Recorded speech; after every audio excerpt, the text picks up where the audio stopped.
March 20, kabinaabi-abi ko naman kamo sa isa naman edisyon sa atong programa Alagang Serial. Sa gihapon ini ang ilo alaga, Janine Camalguna of the Public Affairs Team. Subong magbulan sa Marso, nibaluan naton nga ini nga bulan espesyal para sa tanan naton nga mga kabaihan because we are celebrating the National Women's Month. Gani sa tanan ng mga nanay, sa mga lola naton, sa mga tita naton, sa mga maestra, abogada, doktora, no? Kapag mga nagtatrabaho sa salon, sa mga parlors natin, kasi halos mga babae na nila, kasi sa iban pa ng mga kababaihan, kung ano man ang imo silang profesyon, ginaabi-abi ko gito mo, kag syempre nagpasalamat kami sa inyong padayon na serbisyo at kontribusyon sa atong sosyedad, syempre pinaagi sa inyong mapisan kag mapinalanggawan ng pagtatap sa tagsa-tagsa natin kung mga kabataan. Kag mga ka-espesyal kamo sa atong Siliga Filials, ang pag-istoryahon natin nga benepisyo sa subong edisyon sa ating programa Alagang Filials ang napag-kits no, sa benepisyo kag programa sa ating Filials para sa inyong mga kababaihan. Kag syempre, para mapataginitan sa aton, magikaupod nato ng isang man ka-empowered woman sa aton Filials Regional Office 6, no less the Chief of the Healthcare Delivery Management Division, Dr. Janine Aguirre. Doktora, mayong aga. Mayong aga sa tanan, mayong aga man ang naniki. Kadangin mo nga greetings, Dok, sa atong siling mga kababaihan. Hello, empowered women. Mayong aga sa tanan. Salamat gid sa padayon kapag suporta, kapag tutok diri sa Facebook Live sa Philhealth Regional Office 6. Yes, kasi nasa linya naton, ang atong natupik ko sa subong na programa naton, Alagang Filials, mag-focus kita sa mga programa, serbisyo kag benepisyo sa aton na Filials para sa inyong mga babayi natin nga miyembro sa Filials. Kag syempre, tandaan din natin nga ang aton sining Filials nagatipid gid no sa inyong nga ikaayong lawas kag hindi man ginapasiguro actually sa aton sining universal healthcare. I-share ko lang no base sa data sa aton sining Department of Health and PSA ang dili nga data nagasiling nga ang common nga rason sa pamatayon sa aton sining mga kababaihan diri sa Pilipinas amo ang cancer, no? Ischemic heart disease, kag pneumonia. So these are the three conditions, no, na very common, no, na cause some death sa aton sining mga kababaihan. Kami sa tanan naton ng mga babae na miyembro, magtutukit, no, kag pamatian din natin kung ano ang programa kag benepisyo na pwede ninyo maabot sa aton sining mga. Kag sa una ko daw mga pamangkot. So na-mention ko na from the three conditions na amo tong top no nga rason kung nga kamatayan ato sa mga miyembro. May ano pa pala do mga other illnesses kung sa diin halos ini nga mga side sa masakit ang mga common man no nga nangin rason kung nga aga ka-confine, nga masakit ang ato sa mga kababaihan. So ang pinaka-common na top illnesses ang mga kababaihan sa aton according sa amon nga data, nahambal naman ni Ma'am Janine, so heart diseases or balatian sa korason, breast cancer, ovarian cancer, cervical cancer, gynecological health and disorder, pregnancy or ang pagpusong, autoimmune diseases, depression and anxiety or mental health. Mental health, kaya ito pasok na no? Yes. Kag sa nanasyon mo do, may kita na gynecological health and disorder, no? So sa aton sa Filials do, may kita na corresponding benefit para sa sining mga conditions do. Yes, although specified ni Ma'am Janine ang ating gynecological health, tanan man halos nga balatian, ina-reimburse man sa PhilHealth or ma-cover man. Pero for specific na gynecological diseases, ang pinaka-common is dilatation and curettage or ang pagparaska, kag ang myomectomy or ang pagkuha sa bukol sa ating matris. Okay. So, oo. Kag hindi na siguro do ang top, ano man no? Top, Gina-avail sa atin. Gina-avail sa atin sining mga miyembro. Doc, aside from these common conditions, sa mga kababaihan naman natin, ito kanina ba lang may mga catastrophic conditions, no? Kasubong sila mga breast cancer, no? Cancer, pag iban pa. May ang mga benepisyo ang atin sining na Filials. Paano nila Doc makabili? Okay, so si PhilHealth may aras yung tinatawag na Z-benefit or para sa mga catastrophic or So medyo malala na yung mga balatian. Para sa atong kababaihan, syempre ang breast cancer na nag-cover kita or bali nagbabayad kita up to 100,000 pesos. Pag cervical cancer na up to 120,000 pesos. So sa pag-avail sini, may alat kita ginatawag na contracted facilities or mga hospital na din kontrata ni PhilHealth sa umpisa pa lamang na sila lang ang makaprovide sa mga services. So, meaning sila daw, hindi tanan, no? Mga accredited facilities sa ato Yes, sa PhilHealth, ang pwede nila ma-avail ay yung breast cancer, cervical cancer. So, may alat ang contracted. So, dito sa Western Visayas, anong mga facilities ang kontrata sa ato sa PhilHealth para na dili nila ma-avail ang inyong Okay, very good question. Sa din ka ba na magkanto kung may anak ka, or gaduda ka may anak ka breast cancer, pwede ikaw makakanto sa Western Visayas Medical Center, dito sa Iloilo, or sa Corazon Simon Memorial Regional Hospital sa Bacolod. Sa Subong, duha pa lamang ato na contracted facilities for breast cancer. Region 6. Yes, ma'am. Sa Region 6. Tinatry din na siya nato. Nabisan-isa lang sa kada probinsya may ara. Para ato mga miyembro, hindi na kinakailangan magbiyahe pa. Unfortunately, for cervical cancer, hindi pa siya available dito sa Region 6. Kaya may ara sa adult test. Hindi siya available dito sa aton or isa siya pa treatment modality, tinatawag na linear accelerator. So once na available na siya dito sa aton, ikakontrata naman ng facility na makaprovide sila para sa aton mga miyembro. Yes, actually, that is good news, Doc, no? Kaya siyempre, kung wala kita sa accredited na facilities sa Region 6, yung DCS, makatuto sila sa ibang region, like makatuto sila sa Manila, dito sila mga pila, no? Yes. Pag we know naman for a fact kung ano kamahal, pagit, no? Ang ilang magastos, sa pagkakatuto pa, balik pa lang, no? Para magpagulong sila para sa So, ang magiging tiwaan natin sa Regional Office 6, kalisang 2015, na itry natin na makakontrata sa isang mga private hospitals kung ready sila, capable sila, para ang ating mga miyembro, hindi na kinanglan magpa-Manila. Example, kidney transplant. Sa una, mapa-Manila ka pa. Or CTI pa. Mabayad ka pa, lete, boarding house, bad time mo, mas stay ka sa Manila for pila ka bulan. Well, in fact, kaya na na-obrahon din sa Iloilo. Yes. Kada mo man ganito kang gina-emphasize din nato ng inyong benepisyo, kaya katamaan sa ato sila mga miyembro, given na this is a catastrophic condition, na ibaluan na nila ang mahal kag magasto ito pagpapagulong. So ano naman ang garantiya yan sa ato sila mga pila ang gina-cover naton? Kag is this coverage for each confinement nila or are we covering the entire treatment sa ato sila mga pasyente? Ang kinalain sa ating si benefit compared sa ating case rate, ma'am, is comprehensive siya. So, pina-cover niya na ang bilog niya na treatment. So, hindi lang niya daw ang initial visit or yes, mastectomy niya. Yes, So, bilog niya. Yes, ma'am. So, sa ating breast cancer na 100,000, covered niya na ang mastectomy or ang pagkuha sa apektadong mga suso, pati na ang chemotherapy, pati na ang aftercare. Okay. So, actually, maayo din ang balita para sa ating sining mga kababaihan. Because we know, again, for a fact, na inigit common in breast cancer or cervical cancer. By the way, for cervical cancer, ganito pala atong benepisyo? 120,000 pesos. So, depende, no? Sa sahi, sa masakit, nagabari man ang ating sining coverage for our cancer patients. Again, kung may mga dugang ka mga panamangkatanon tuboy sa ating na Z-benefits, specifically for breast cancer and cervical cancer, pwede din sila doon pag-amot dali sa ating opisina? Yes, pwede ka mo maka-chat kay Ma'am Janine sa ating Facebook, or kung ara ka mo sa mga banwa, pwede ka mapapalapit sa ating cares, kaya sila sa mga hospital natin, or sa mga NIO namon or PhilHealth office na lapit man sa inyo, anytime. Yes, kung mag-diretsyo man sila doon, no, sa ating mga contracted facilities, Pwede. para assist ko mo na mention nyo doon, Western Visayas Medical Center, kag sa Bacolod, Corazon, Roxy.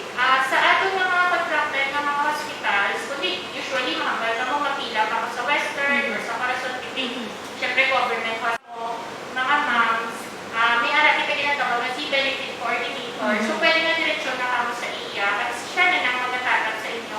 Halin sa pagpa-admit sa inyo pagpa-uli kasi sa pagpa-follow up, siya man ang nag-schedule. Yes, kag allow me to emphasize, kung early ma-detect yung mga masakit, kag matagaan sa gilayon nga medical intervention, base man sa study, di ba, Dok, ako ang chance nga makasurvive, no, kag ma-prolong pa ang kabuhi sa ato sa mga pasyente. Yes. Siyempre sa cancer, bilang doktor, ang amon video ang inadusog sa permi ng Jaline is early detection. Amo gini ang pinaka-importante sa aton tanan. Kani wala na kamo problema mo na kaya yung benepisyo nga to sa inyong pilas para i-cover ang ipagpabulong sa sining mga size masakit. Moving on, Doc, may isa pa kita ko di ka pamangkot. May pa pala ibang na benepisyo nga salaman maabiya sa ato sa mga kababayan nga miyembro sa ato sa inyong pilas. Iniya for the regular medical care case rate naman niya nga pinag natin. Kaya kaganina, naka-Z benefit natin siya. Meaning, naka-package siya for the entire treatment course. This one, sa case rate natin na package daw. Ano yung mga benepisyo na sa subong available na para sa ating mga kababaihan? So may ara kita Ma'am Jaline nga ovarian cystectomy, vaginal hysterectomy or ang common nga hysterectomy ng abdominal, thyroidectomy, mastectomy, case rate, maternity benefits or ang pagbata, antenatal package or ang inyong prenatal, pagbata bisan sa non-hospital facility or sa mga birthing home, which is 8,000 pesos, mas naku pa siya kaysa sa kung magbata ito sa hospital. Mas naku, bit man siya daw, no? Kaya like 8,000 siya yan. Versus 6,500. Versus 6,500, no? So ano anong rason nila doon na ano mas mataas ang benefit coverage ng ato sining pila given kung talawon ta ang cost of care, no? Sa sining mga types of facilities, ako yung mismo makahambal, mas mahal din ako sa hospital, no? Pero nga, ano mas dako ang coverage na ginahatag sa ato sining. So, ginatry natin sa PhilHealth na ma-influence man ang decision making sa aton ng mga miyembro. Kung dili ka mo magbata sa aton mga maternity clinics, magluwas nga, mas madali lang ang bantay, alam na yun makita mo. Doon sa balay ka lang, ina-incentivize natin sila pinamaagis sa paghatag sa mas mataas na benepisyo. Ang lesson natin is, kung hindi man naging komplikado ang iyong mga pagbata or ang iyong mga paggusto, pag pwede ka man lang magbata sa maternity clinics, mas ma-decongest or malimitahan natin ang naghahalto sa hospital. Tagang makalto dito sa atin ng mga hospital like Western, Corazon Locsin, ang mga komplikado na niya. So, mas matatapan sila sa atin mga doktor, hindi jutay na lang ang mga pasyente. Oo, kagdugang ka na ng guru do para sa gibalungan sa aton sining mga miyembro. Di ba daw kung para sila sa mga line-in clinics na ito, maternity centers, to wala naman sila bayaran, di ba? Oh, yes. Ang bilog na pagbata nila, yan ang cover din sa aton sining mga PhilHealth. Oo, basta na-identify lang sa mga certain na membership categories, tanan ng mga pasyente natin, pwede na maka-avail sa ginatawag na NTP. Hindi lang sa ilan, pwede man sa Western or sa any government facilities. Kaya kung identified man ng mga beds sa private hospitals, pwede kita no-copay. Pero for sure, sa aton sining mga kababaihan na nagbabata sa mga line-in clinics, do halos covered din na yan, no? Kaya mo po kilala, nagpamangkotri sa atin ng mga miyembro, pinakag na refer man sa natin sa mga accredited facilities natin, no? And when they inform us, nadala sila sa mga maternity clinics, gano'n balugi sila mo, wala hindi sila ginabayaran. So again, dinadako na siya nga bulig sa aton ng mga nanay, sa aton mga women about to give birth, nga gira ka mo magbata sa aton sa mga maternity clinics, kaya ang entire na alin sa prenatal, no? Deliver, postnatal care. Basta sa family planning. Family planning covered pagit. So, again, wala na rason, no? Hindi ka mo makabata sa sining mga facilities. Kaya, ang naluduman ko rin ako sa muna, dabok ka rin na nagabata sa iba ng mga balay. So, we want to avoid that also. Yes, may kataas ang cases sa mga maternal care. Sige, para sa sa specific na amount as to the benefit coverages, you can actually again email us, no, or send us your queries, no, sa atong sining Facebook page. Again, please look for PhilHealth Region 6 na Facebook page. Di mo man po i-share, no, ang atong sining page para mas madamo kita ng mga miyembro nga marapot. Oo. Ano, wala? Like, share, and subscribe din si Doktora pa. Para mas madami kita ng mga miyembro nga mahatagan man sa nagkaiko nga informasyon tungkol sa ila sa mga benepisyo. Ang kasunod ko daw na pamangkot, this is on the top reason, no? Na-mention ko kanina, ang common na rason kung nga nagkakamatay ang ato sa mga babae ang itong pneumonia, no? Cancer, kagang ischemic heart disease. So, apart from the three, Doc, may ara pagit kita other medical conditions kung sa di na mo man yung ginabantayan nato, no? Kaya kung kisa kung, di ba, Doc, kung balanta ang muning common na rason kung nga nagkakamatayan sa katao, mas naging kita conscious na kita, di ba? So ano yung mga kondisyon ngayon ito na nanging rason, no, sa kamatayan man sa mga kababaihan natin.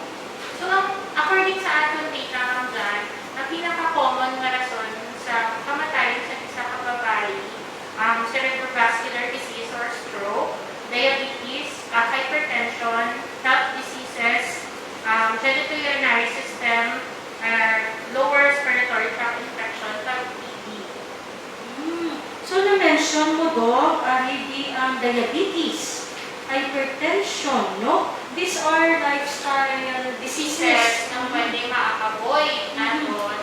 Kasi subong, kung pwede ko ma-patch in na lang, may ara na kami nga konsulta providers nga ang mga amon nga balatian, pinamonitor kamo sa ating mga doktor, naghahatag sa libre nga bulong, libre man ng mga eksaminasyon para sa ating mga miyembro, mapababae man or lalaki, para nga ang mga amon nga lifestyle diseases nga rin hambal yung mag-janime at nga maibitar.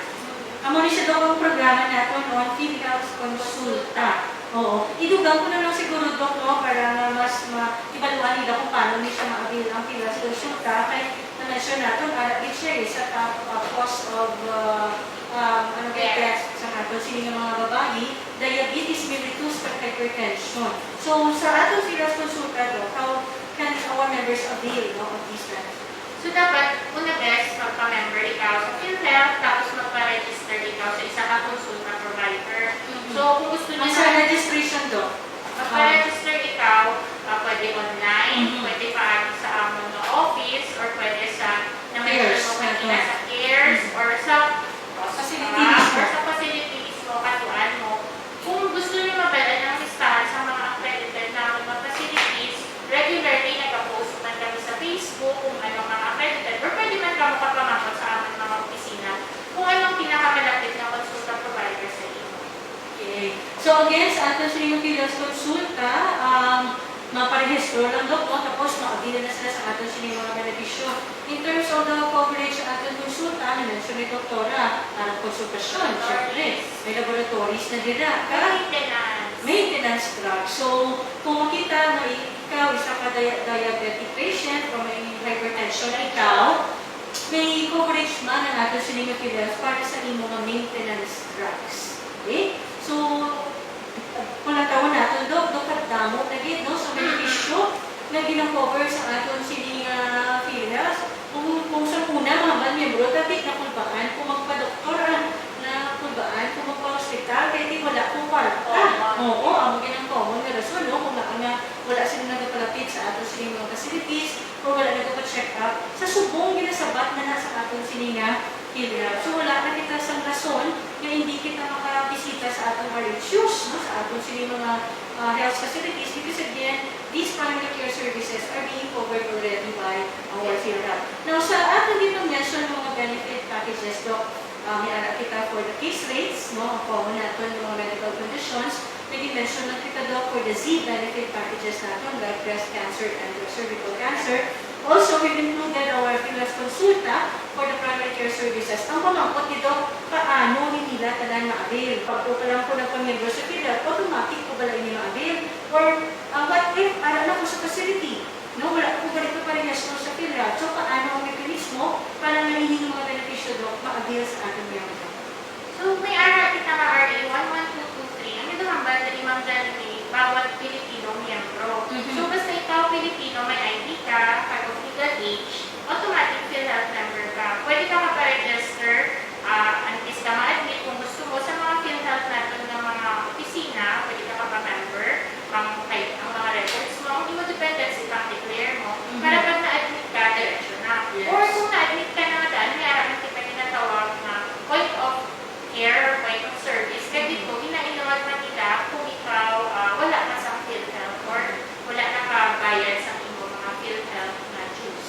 premium contribution. So, meaning nga dito, automatic yan ang pag-avail sa nila sa mga benepisyo. Dapat hinabugin, itinadayon na ikaw ma-discharge. Okay. So, ang ang gusto ko ipamangkot, no, given that you are the head of the Healthcare Delivery Management Division, sa mga miyembro natin, Doc, nga may problema in terms of claims availment, paano sila, Doc, makakamayo sa huli, sa team sila pwede makapanawag o makapanapit, para ginayon na siguro natin nga by the time na mga discharge na sa facility, automatic yan na avail na benepisyo sa PhilHealth. Okay. Dapat, ang rule natin sa pag-avail sa PhilHealth is, nagkat ko ikaw, PhilHealth member ka, nagkat ko ikaw sa PhilHealth accredited na facility or hospital, kahit ang imo mga doktor na nagkatipan sa imo, PhilHealth accredited man. Okay. Kung nasatisfy mo inang tatlo, dapat luminan ka rin sa hospital or sa facility sa imo benepisyo antes ikaw ma-discharge or may araman, no balance billing or wala ka na sa bayaran sa imo na bill. Kung may ara ikaw problema or may araman, though hindi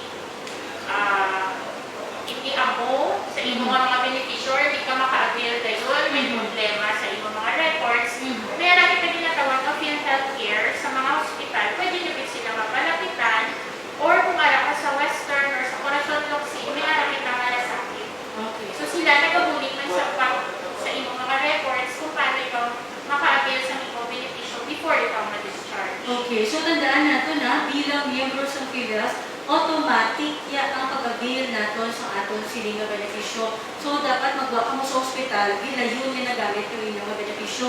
Hindi nga i-refund lang ka mo, no? Mapabayaran ka mo sa inyong siling nga bill, tapos sa balon kita sa facility nga, i-refund lang ka mo namon, no? Kung makabayad na sa PhilHealth. So, hindi na siya mo ang mekanismo natin. Dapat automatic madita ang inyong benepisyo sa inyo sining total hospital charges nila, kaya ang ato sining PhilHealth ang mag-reimburse sa ato sining accredited facilities. For my last question, do, na-mention mo na kagaina, actually, ang no copay kag no balance billing. So, ano ni siya doon ng pulisa, kag paano ni siya ma-avail sa ato mga miyembro? Kung may ara kita identify na membership category like sponsored, indigent, senior citizen, automatic na sila no balance billing o wala sila sa pagbabayaran basta na-admit sila sa ward type accommodation sa ating government facilities.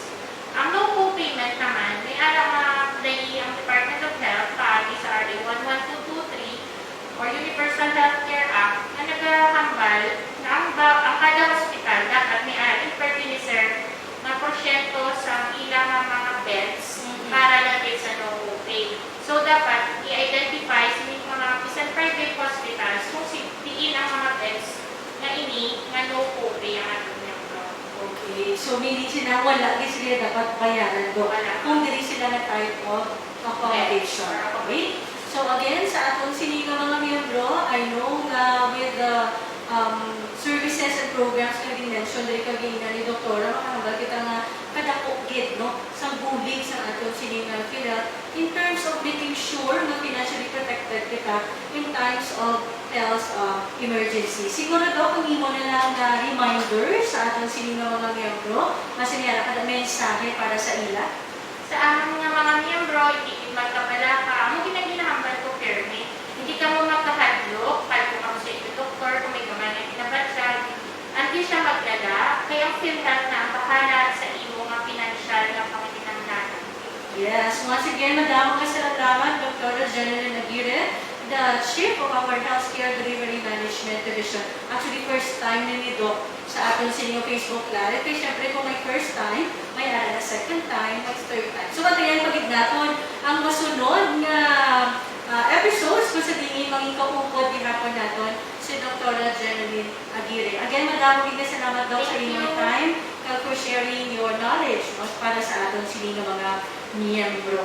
Again, sa ngalan sa ating sininga acting Regional Vice President, Ms. Janet A. Monteverde, iniinito alaga Johnny Maycap, Halguna of the Public Affairs Unit. Ginaremind ko kanya natin mga miyembro, today is March 20, diba?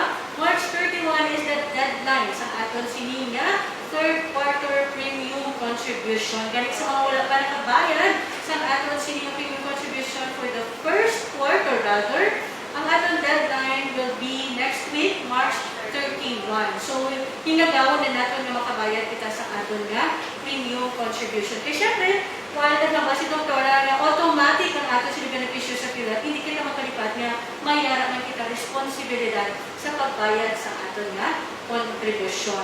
Kada sa katapusan sa ligan naton nga aton PhilHealth, ang inyong kadampig para masiguro ang inyo ikaayong lawas because PhilHealth is your partner in health. Maraming salamat. Mabuhay sa tanan